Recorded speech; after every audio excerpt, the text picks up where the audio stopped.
yung issue niya, no disc. At ito yung ating papalit na lens, HD 870. So ang presyo nito ay nasa almost 500 at yung shop na pwede nyo bilhan nito ay nasa comment section. Check na lang mga kabidyo, okay? At the same time, magpapalit din tayo ng potentiometer. Ito, dalawa, para dito sa mic volume tapos sa echo.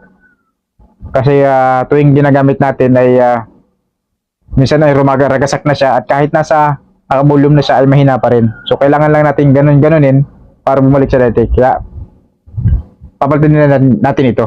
Sa tulad naming technician ay madali na lamang ang pag-ayos nito. Pero kung gusto mong mag-DIY ay pwede naman. Basta tanggalin mo lang yung mga dapat tanggalin at kung di mo na maibalik sa dati at sobrang na ang tornilyo ay dalhin mo na sa technician para kumita naman kami. At sa puntungang ito ay nilipat ko na yung bagong lens dito sa mechanical. So wala na kayo dyan kailangan pihitin.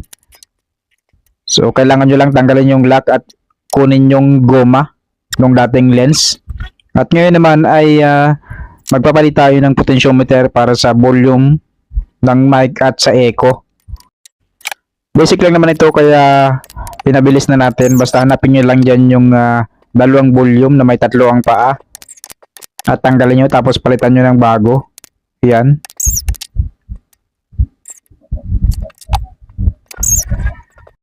Napaka-basic lang naman ito kaya kailangan natin i-fast forward para hindi naman kayo masyadong mainip. Tatanggalin natin yung lock nya. Ito yung lock nya mga kabidyo, okay?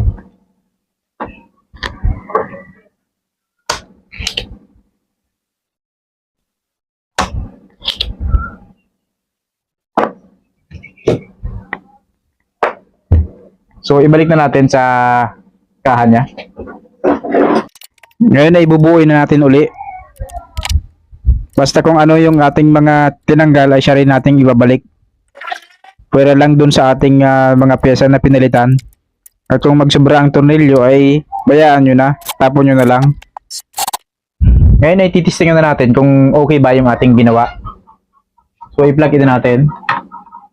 Yan.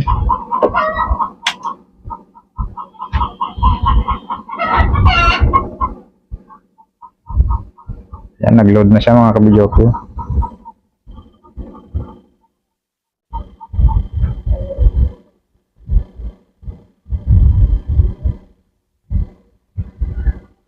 Yan, nag-0-0 na mga kabidyo, okay? Ibig sabihin niya na okay na yan.